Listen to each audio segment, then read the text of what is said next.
Hi, I'm Ellen Dill, and I'm here to present the guide to the iPads in the French classroom. I'm a French teacher at King Philip Regional High School, and I've developed this guide in order to help other French teachers or foreign language teachers recognize how iPads can be used in a foreign language classroom to effectively manage the class, help your students learn better and smarter. About me, as I said, I'm a teacher at King Philip. I have a bachelor's degree from Mount Holyoke College and a master's degree in curriculum and instruction from the University of New England. I have 15 years experience plus teaching. Most of that time I've been a French teacher. I run a flipped classroom, and I have a number of management tools that I use from my iPad to a cart of iPads in my classroom.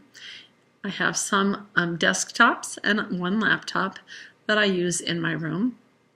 And altogether, I use these mostly for project-based learning. The uses for this guide really are to think about and to learn how to transform your teaching so that technology is not just something added to your repertoire to do the same things, but you are able to transform your classroom to a place where the integration of this tool helps you to manage better and easier and helps students to be more engaged, to think more critically about what they're learning, and to retain what they're learning better. We're going to talk about how that relates to learning in terms of a couple of theories that I believe strongly affect foreign language learning. If you want to contact me, my King Philip email is dille@kingphilip, and there's just one L in Philip.org, or ellen.m.dill@gmail.com. I do have several websites if you'd like to consult them. My French website, in fact, is mme-dill.wikispaces.com, senoradill.wikispaces.com, or if you want to know more about me in general and my theories on things in education, ellendill.weebly.com. I know that this says org, but that is something that shows up differently on the website. So please, where you found this in my website, that is the place that is my website.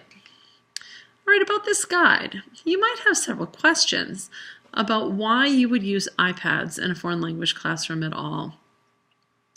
It's a great question.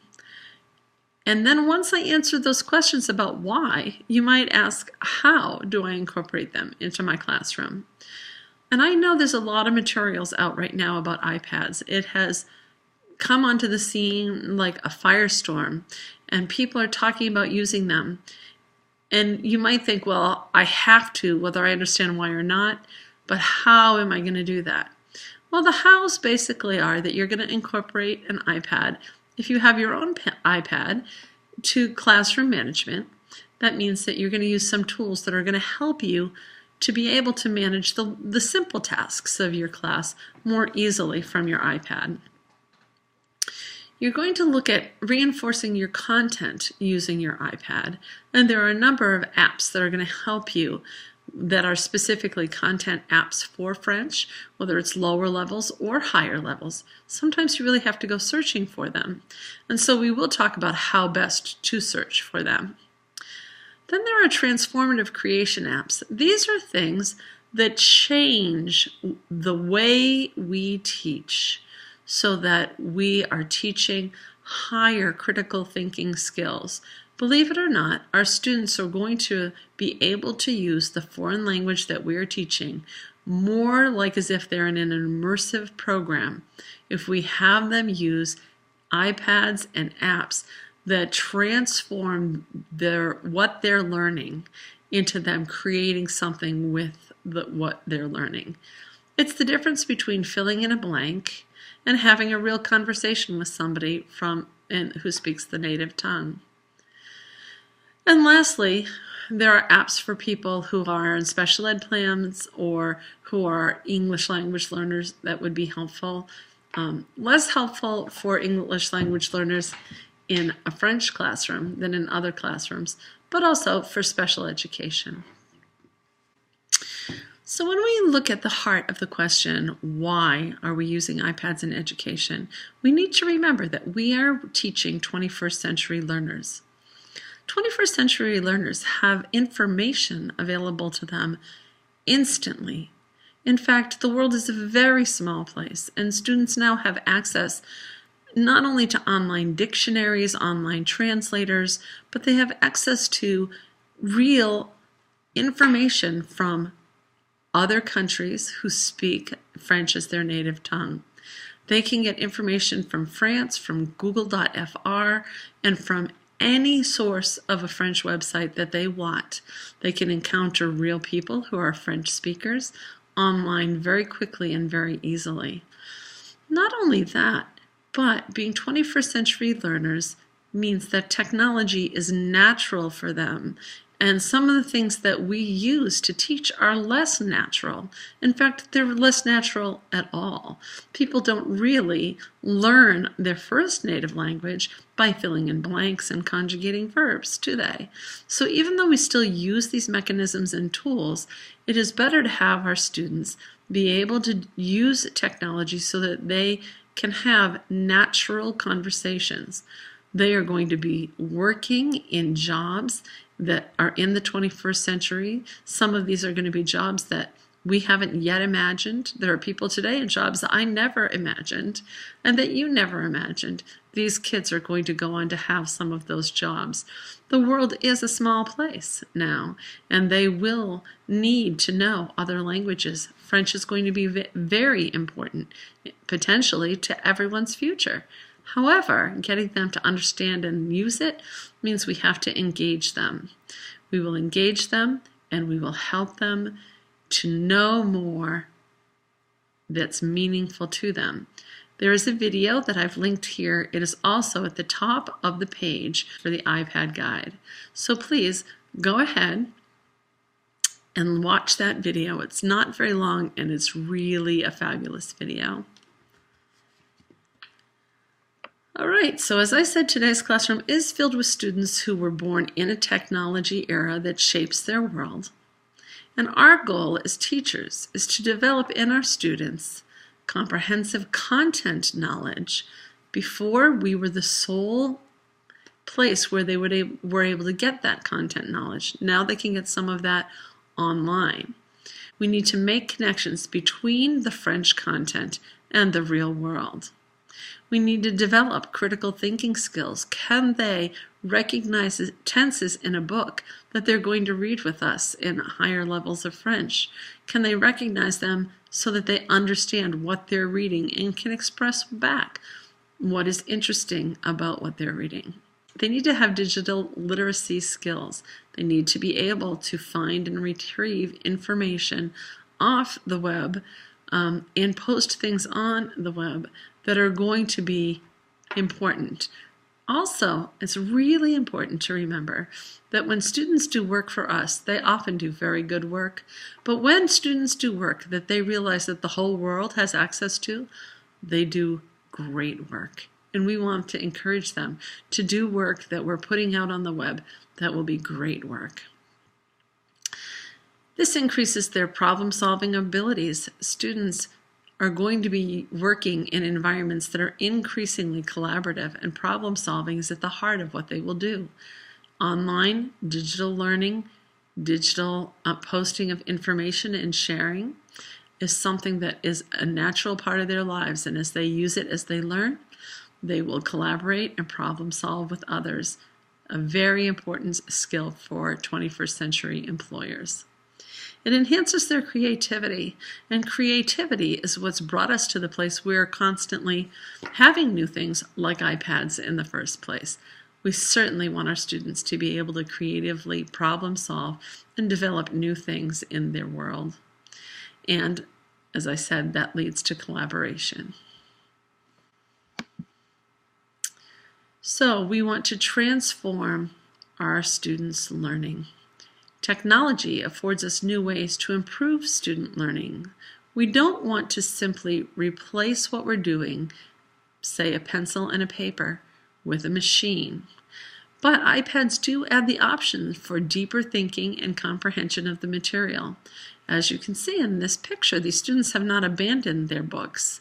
However, they are able to use the book as a jumping off place to create something together as they collaborate and work on a new project that helps them incorporate the things that they're learning.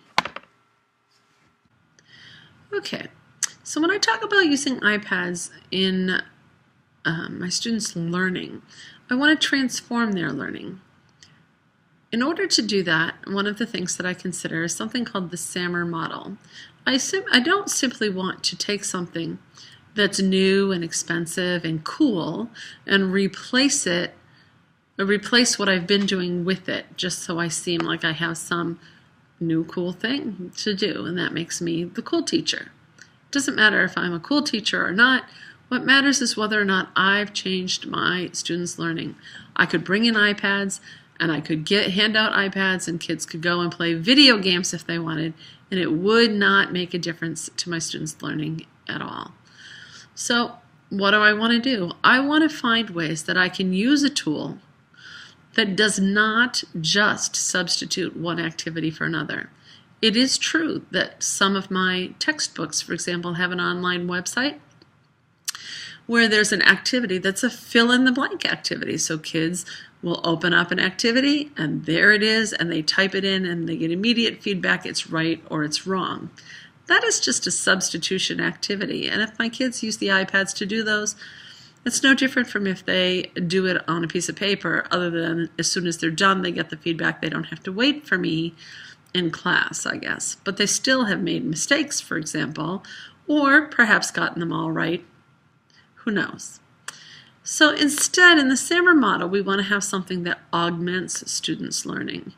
When their learning is augmented, it means I'm doing something a little bit better than I did with the old-fashioned. And one example might be that while that website might, in fact, have substitution activities, there might be some activities that are a little more sophisticated that they can do on their iPad that they can't do in class. For example, it might have native speakers reading having a conversation, and they have to answer questions on their own about that conversation. That does augment their learning because they're not in class having to wait for me to do it with the entire class. They can move at their own pace, move through, and become accustomed to it. They can listen and listen again if they need to get accustomed to what's being said. Now, sometimes we modify the tasks. It's not just augmented, but it's modified. If it's modified, it might be something like students can take and have their own conversations and create online, let's say, a puppet show with their iPad. And the puppet show has the conversations that they now have not only written, but they're able to write, read, act out, put in with the puppets on the on Sock Puppets, which is a free or an inexpensive creation app. And kids end up with a visually appealing puppet show in which they've written the dialogue and they've used it. So it's modified. They're no longer just doing a skit in class. They can practice it after they write it, and they can do it record it over and over until they get it just how they want it. Lastly, there might be things that really redefine education. And what these girls have done is something that really redefines it. When I was a student, I did not have access to online anything. I certainly did not have the ability to know what French sight and sound jobs were like. And so with a little bit of research, I was able to find some links that weren't in the book curriculum whatsoever, but I was able to find them, and then I was able to connect what the kids were learning with some real French websites with some realistic activities. These young ladies are working together instead of just memorizing vocabulary. They are reading after they've been given the vocabulary. They are reading about real sight and sound jobs on a French website and then writing about what their dream job would be. their ability to both read and understand something that's really a French resource, and then to be able to post about what that dream job would be, transforms how they learned. It is not just a substitution, pick up a pencil and write what you think your dream job would be. Instead, it brings them on the iPad to a website that tells them about different jobs that are available, whether it's a cameraman or whether it's a film editor and so forth in the sight and sound career path. It doesn't even just augment what they're learning. An augmentation would be, they get to read a little bit about it and then they sit down and just write something. No, it actually modifies what they're doing because they can follow links to read more and more to find out what those jobs really are like. They can see pictures of people doing those jobs, and then they can take what they're writing and they developed actually their own little resumes and said, would it be okay if I say I've already graduated on my resume and so forth, to how to make them sound like they're ready to be hired into this technological job. It was a fantastic experience of them learning to hold forth what's best about what they know and what they do. And so the iPad was a transformative tool in this project to help them to learn and to use it in a meaningful, productive way. So as a teacher, when I talk about my teaching, how is my teaching transformed, I'm going to show you a few examples. On the right hand, you can see right here is a screenshot of some of the Show Me videos that I have made. These are quick screencasting videos that's on a whiteboard app on the iPad. And so I've had something quick. I can make an example for students. I know that last year I had some students who said, can you quick make us a video of that and throw it on the wiki? Because we have to study that again for the test. And it was a little thing. And I said, sure. And I whipped out the iPad and I made up a quick whiteboard presentation, screencast it, published it, and threw it right in the wiki. And so the students had that at home to study by. That transforms my teaching. It's like I'm their tutor at home. And it only took me a few minutes to do.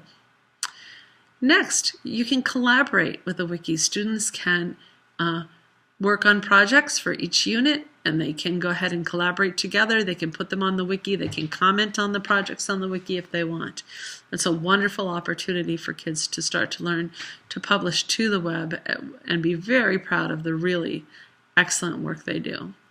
And of course, we also have online teaching, just like you're watching this video online. Instead of say, this isn't at a webinar, but my videos are available to my students pretty much all the time. And so here's an example of one of my videos that I place in the wiki, and the students are able to watch the lessons at home and do a brief exercise to show me that they have in fact watched the video. And then when they come to class, we do things right the first time. And that way they're not trying to unlearn mistakes that they made because they weren't able to understand or pay attention in class. That brings me to talk a little bit about Bloom's taxonomy, which everyone is used to. Certainly, many people used to argue that perhaps foreign language was not something that would even tie into any of this, because at the heart of foreign language is memorization. The truth is that Bloom's taxonomy is applicable to learning a foreign language. While memorization is important, the usage of the language, the understanding of what you're doing with the language is far more important than just writing and rewriting words. Students must use those words in a meaningful way, and how better to do that than to actually be able to speak, be able to do things where they evaluate what they're learning together, evaluating a partner's learning. For example, a partner's project activity, be able to correct things for them, be able to correct each other and collaborate together, and ultimately to create something that shows that they've applied what they're learning to something real when they've created it. And that is the kind of learning that will stay with them forever. And so if you look at this, this is not just your typical pyramid of Bloom's taxonomy, but in fact comes from Kathy Schrock's Guide to Everything. And this is the iPad apps to support Bloom's revised taxonomy. And so there are some things that might help just with memorizing. Certainly doing any web search is something that will help students with memorizing. And there are word processing and recalling things. There are flashcard apps, things like on Quizlet, that students can use on their iPads. However, if you go up a little bit further and you talk about actual understanding, there are some, excuse me, there's certainly some tools that help with their understanding. Blogging, for example, can help students with their writing. And while it's only a little bit better than memorizing, writing is an important skill for kids to be able to develop. I want to talk about some tips and tricks, and I did think about actually physically demonstrating these, but as you can see on the pictures on this slide, that if you switch between icons and apps, all you have to do is swipe all 4 fingers to the left or to the right, and it'll bring you back and forth to the different apps that are open. Also, you can, of course, swipe along the bottom to see all of the apps that are open and pick and choose. If you have more than 2 open or more than several, you don't want to flip through, you can look along the bottom and then click on the one that's open that you want to then to engage with. To see all of your open apps, use the 4-finger swipe upwards and they will all appear. Now, some people, especially kids, often are used to typing with their thumbs rather than with their fingers, and they actually have more difficulty with the folded keyboard. Well, to split your keyboard so that it's like your phone, you swipe 2 fingers across the keyboard and it'll split the keyboard to the 2 sides. As you can see on the screen, the words come out on top and in the middle, and the keyboard is split just like as if you were able to use your left thumb and your right thumb. If you want to insert a letter with the correct accent mark, this is a very important tip for foreign language teachers. You simply hold down on the button and then the accents will pop up with the letter above it, and you just slide your finger to the one that you want to insert in the word. To use all caps, you just tap the cap arrow twice and it'll turn blue and it holds to all caps. Tap it again and it goes back to an not being capital letter at all. If you're typing letters and you want to use a hidden apostrophe that's on the letter screen, even though you don't see the apostrophe, it's under the exclamation point. Hold it down and it appears like the accent marks do, so you don't have to switch over to the number screen just to use it. Taking a screenshot of your iPad can be really important when you're making a presentation, and all you have to do is hit the home button on the center bottom and the start button at the top, and it'll make a screenshot of your screen. To highlight a word, double tap the word. To highlight a sentence, triple tap. To highlight a paragraph, tap 4 times. To zoom in, simply flick 2 fingers outward simultaneously, and you'll zoom into what you're looking at. This certainly helps if you're not wearing glasses one day and you need to see something, or you're trying to inspect something very closely. When displaying your project in class, use 1 finger on the bottom screen button, multiple lines over the home button, and push upward. And now you see the screen will lift and your iPad screen is synced with your overhead projector. And last, in class, always return the iPad to the same numbered slot to plug it in. And you need to have an organizational system for your iPads. Now, a couple of tips that I haven't written here under tips and tricks that are especially useful for French teachers, not just the accent mark, but are some things that might have to do with teaching listening and speaking. In the past, when I've done speaking tests, it will take me days to do entire classes of kids, and I have to have other work for students to be doing while I'm giving the speaking test. And I always wonder how fair it is for the last person from the first person, or the first person who's never heard it and the last person who's heard me go through it 32 times before. I think there is a disadvantage there.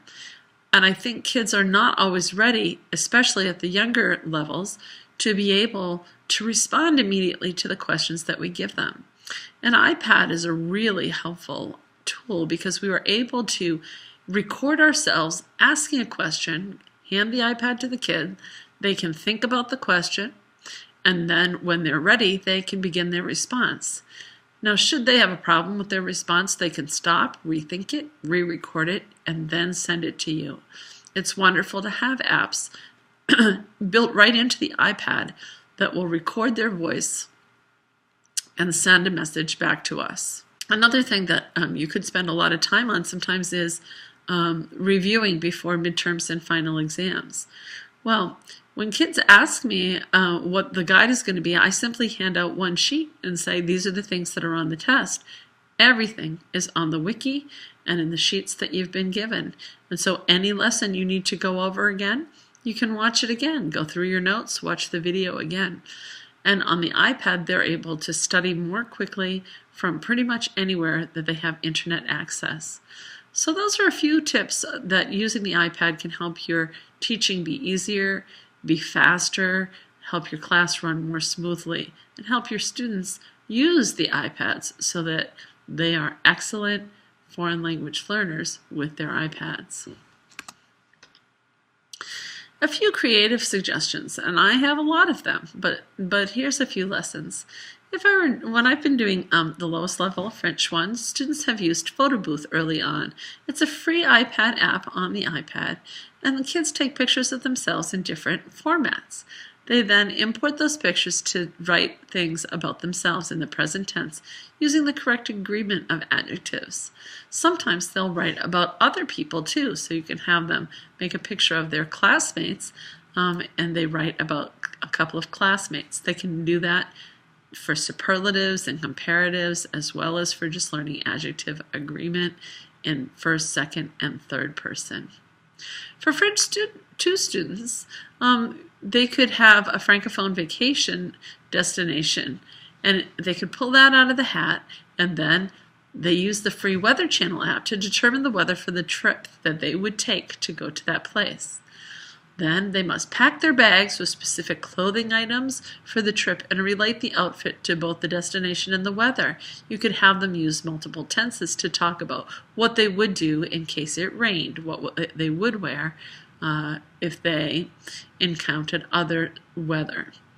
So they'll be able to assemble a project that includes the suitcase of the different article of clothing. So it could be a Prezi, a Word document, a keynote presentation, all of which can be made on your iPad. Just a reminder, we're going to talk about Google Drive in a minute, but right now Keynote is the only presentation that fits with Google Drive in order to be actually editing on your iPad. In French 3, students would be studying art during this year, so they'll go to their iPads to go to, for example, something like Web Museum in Paris. And they can study different forms of art, Impressionism, Surrealism, Classicism, Baroque, Romanticism, etc. And so they pick a style and an artist that they want to present about. Maybe they pick that out of a hat as well. It depends on your choice. Now, using Evernote or Google Drive or some other note-taking app, and there are certainly many of them, they can take notes about their artist and about their art form and their choice about the period of art that is being represented.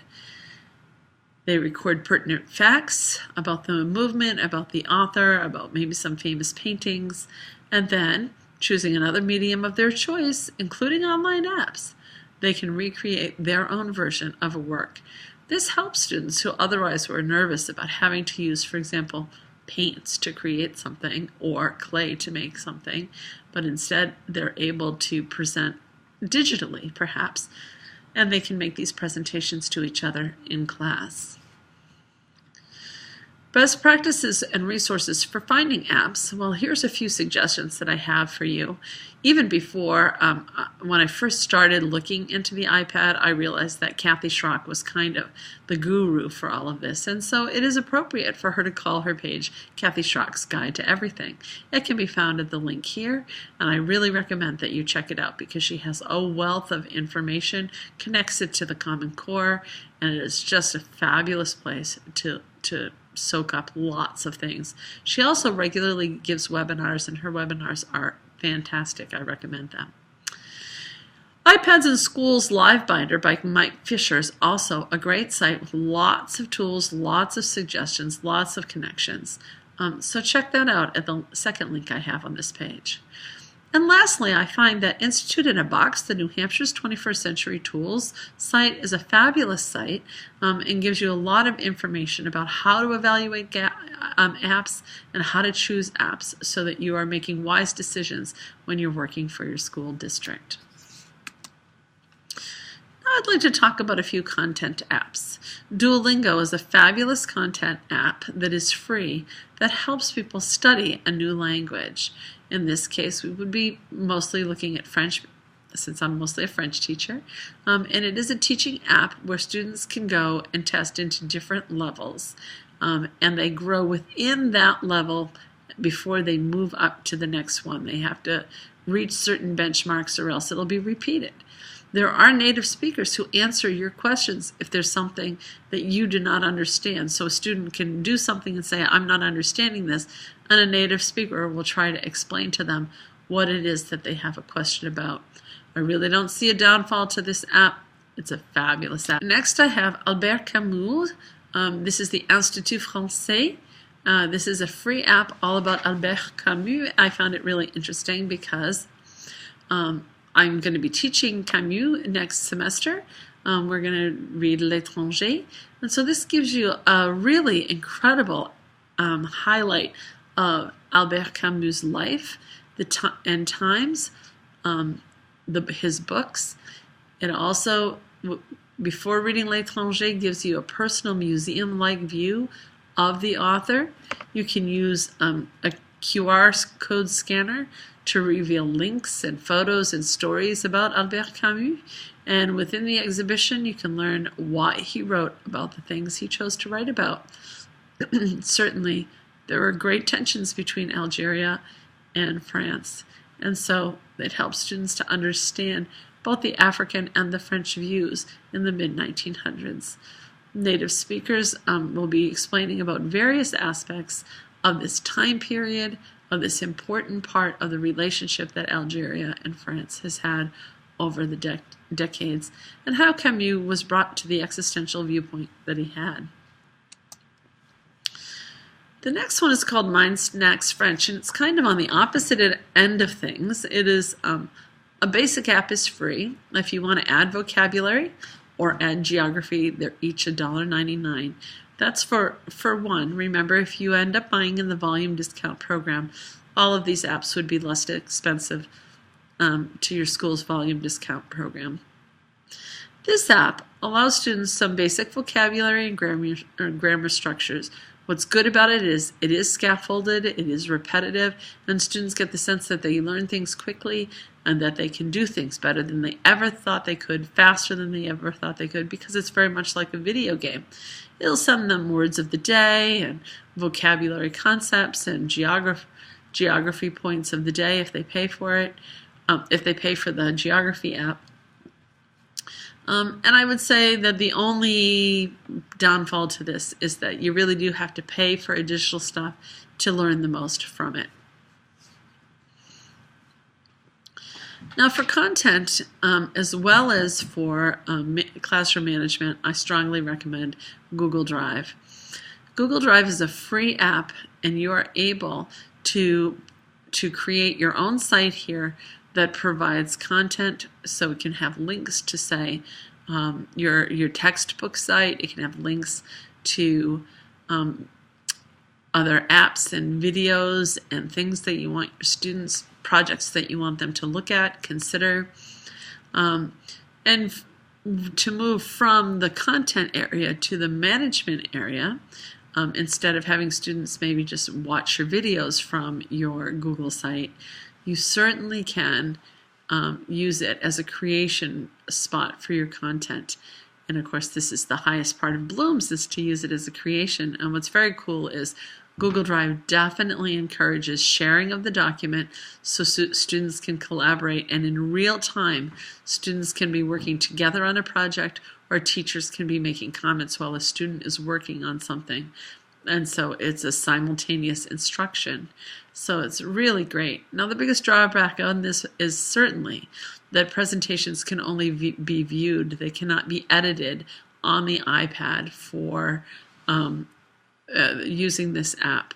And they have not yet developed it. So if you want to create a presentation that is like a PowerPoint or a Google Drive presentation, you end up having to purchase Keynote. Speaking of classroom management, Schoology is a very interesting app that allows you to manage your class site. You can get this for free from the iTunes Store. And this classroom management tool is for teachers who want or desire to have an online classroom site to manage their course and deliver their content. And Schoology helps them to do that. It's also helpful for teachers who want to collaborate with other educators. Sometimes it's nice to meet people who are doing online the same thing that you're doing, and sometimes you can even end up in a relationship where you give back and forth based on being collaborators together. It's very easy to use. The biggest drawback for using Schoology to me is that you do have to create things to put them in. So you can give a test, but you have to create it. You can't import it. Otherwise, Schoology is a fine app and really nice closed system where kids are safe. People can't get in unless by invitation, and students know who the other students are in the class. Similar to Schoology is the Edmodo app. Edmodo is also free. And it is also a classroom management tool. Teachers engage and encourage students to collaborate on a structured, enclosed, safe classroom site. And so students are able to use this in order to create projects, respond to assignments, post things that they've made, discuss things, and yet they must. Everything that is discussed must be posted by the teacher, so they can ask the teacher to, or recommend to the teacher that she put forth the topic, and then they can discuss it, but they cannot do it on their own. So in that way, it's a lot better than some other kind of social media. Creativity apps. These are the ones that are really seriously going to change your education. Keynote, as I explained, is by Apple. It's like making a PowerPoint, but it's called Keynote. And when you're done, you can upload your presentation wherever you want. It can be done on an iPad, an iPod, or an iPhone to make the presentation. Unlike many other presentation software programs, this can be used to create from the device, not just to view it. So I strongly recommend that this is one of the better apps that you can get. You can quickly learn to do things that you might be doing in other programs right now, and you're able to directly pull those into your Google Drive and make presentations that were created on Keynote and show them from your iPad in your Google Drive. Okay. So Creative Book Builders is one of my favorite apps for my students to use because they're able to create an ebook. Often students are able to use the vocabulary and the writing by writing a book that's either an instructional book like driving a car, or it's a kid's book like here's Tommy's day out with Mama driving the car.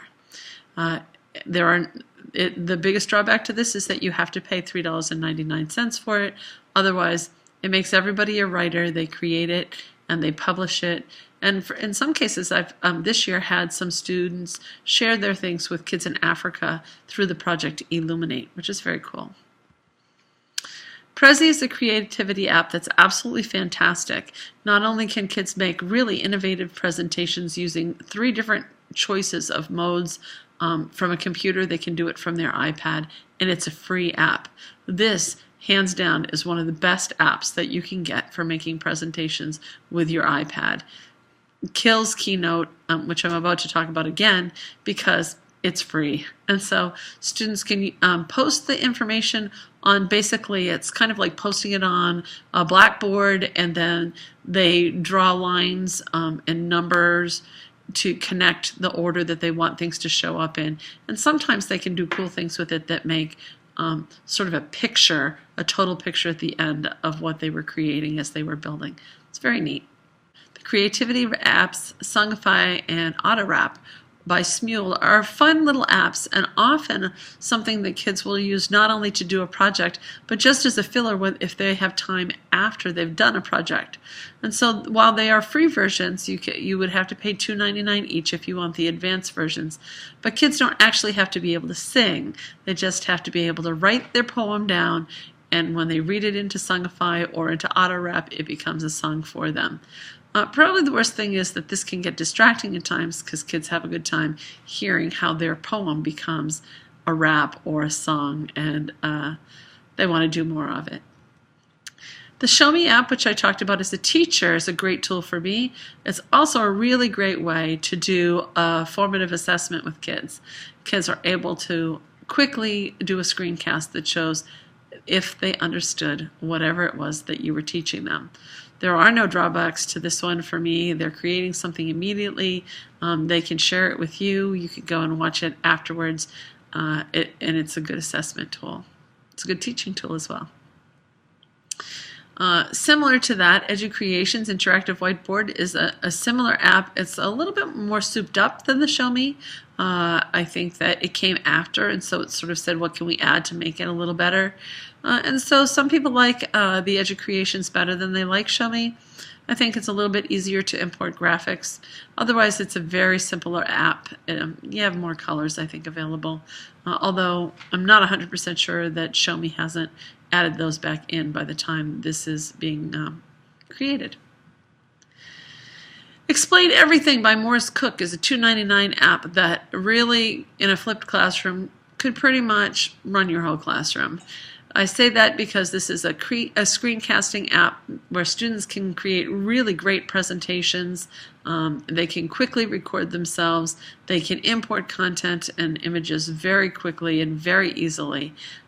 They can use problems and documents and examples and PowerPoints on the iPad with this tool and make a screencast of what they're doing. The only difference between that and what I'm doing really is that students aren't going to record a visual recording of themselves while they do it. Some assessment apps. Another assessment app is Zondle by Zondle. It's a free app, and it's both really a content and an education app that allows teachers to create whatever assessments they want, and students then choose a game format to play in these formative assessments. Questions will be delivered in multiple ways, true, false, multiple choice, and so forth.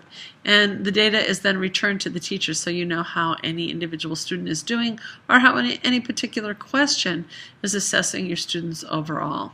Gives you a lot of information straight onto an Excel spreadsheet. It's a free app. I think it's a great app. I don't really see drawbacks to it.